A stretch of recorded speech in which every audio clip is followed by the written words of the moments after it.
Masasabi mo raw na nasa Pilipinas ka kapag narinig mo na ang busina at nakita ang pagpara nitong mga hari ng kalsada.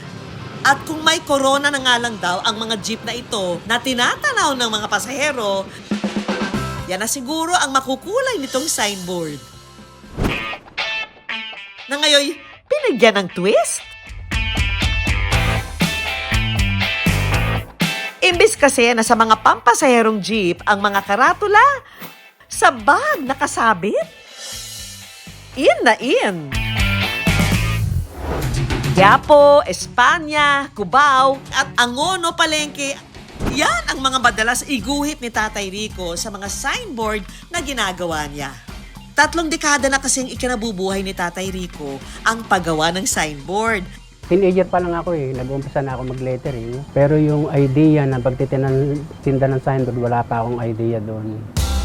3rd year high school pa lang, agad na siyang rumakit sa isang publishing house. Napasok ako sa pamagitan ng kaibigan ko kasi alam niyang marunong ako mag-drawing. So pinakilala niya ako sa isang kakilala niyang illustrator at yun, doon ako nag-assist. Kaya ako medyo natuto ako ng konting illustration sa kanya.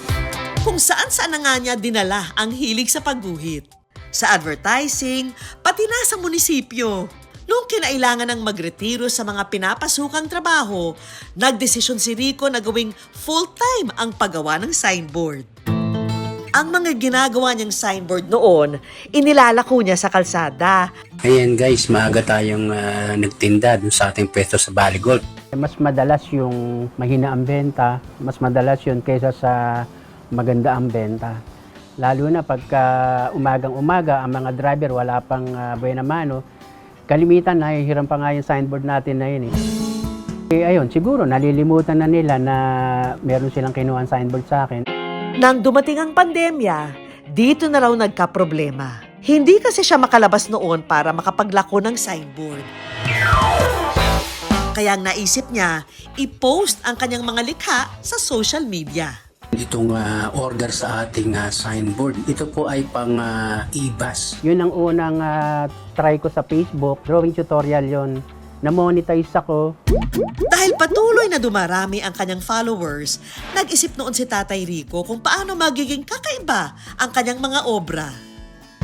At noon na ngang 2024, isang customer ang nagbigay sa kanya ng ideya. Nag-vlog ako, meron akong viewer na nag-suggest niya, Tay, subukan mo kayang gumawa ng mga keychain. So yung mga keychain na yan, yung mga customized, ayun hanggang sa nag-click nga, kaya natigil na ako ng pagtitinda ng signboard. Para lang din daw signboard kung siya'y magguhit sa keychain. Pero ang kaibahan, mas maliit at mas madali itong gawin.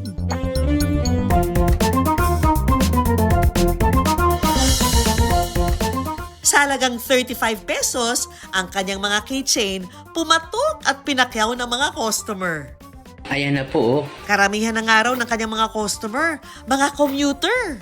Ayan, nagre-request na sa akin yung mga customer na baka daw merong rep magnet, yung mga ganyan. Guys, alam niyo ba? Dahil na rin daw nagkakaedad na siya, kahit na dumami ng araw ang demand, hindi na niya na-oo-ohan ang ilang bulk orders.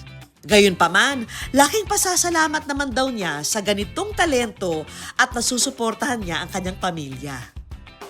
Sa katunayan, ang bunso niya gagraduate na sa kursong Information Technology.